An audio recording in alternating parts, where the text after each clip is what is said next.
que Dieu avait mis, mais ça ne peut pas fonctionner.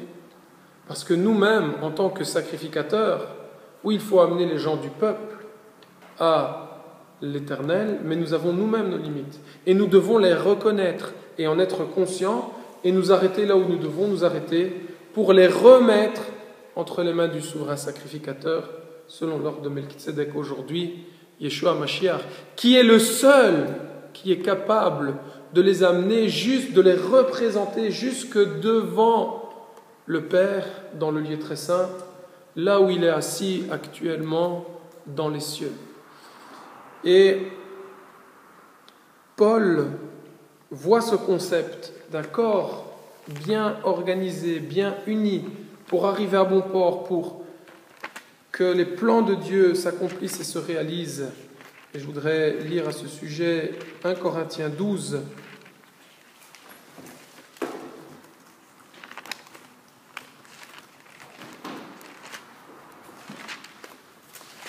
1 Corinthiens 12, versets 12 à 27.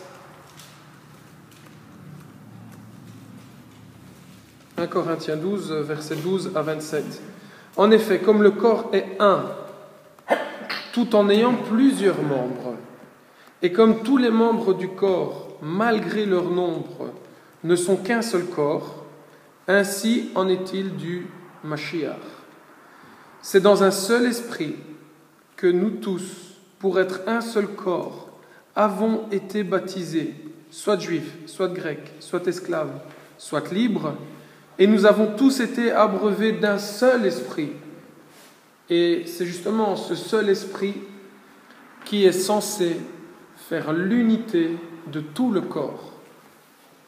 Ainsi, le corps n'est pas formé d'un seul membre, mais de plusieurs. Si le pied disait « parce que je ne suis pas une main, je ne suis pas du corps », il n'en est pas moins du corps pour autant. Et si l'oreille disait « parce que je ne suis pas un œil, je ne suis pas du corps », elle n'en est pas moins du corps pour autant. Si tout le corps était œil, où serait l'ouïe? S'il était tout ouïe, où serait l'odorat? En fait, Dieu a placé chacun des membres dans le corps comme il l'a voulu.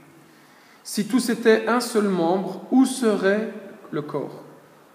Maintenant donc, il y a plusieurs membres, mais un seul corps. L'œil ne peut pas dire à la main « je n'ai pas besoin de toi », ni la tête dire aux pieds « je n'ai pas besoin de vous ». Et ça c'est très très profond ce que Paul nous dit là, parce que la tête du corps c'est Yeshua Mashiach, et les pieds du corps c'est justement tous les saints de l'Éternel qui aujourd'hui arrivent dans les pieds de ce corps, qui font partie des pieds de ce corps, et c'est justement les pieds qui ont pour mission d'apporter Besora Tova, la bonne nouvelle.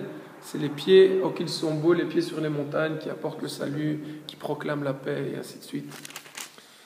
Mais bien plutôt, les membres du corps qui paraissent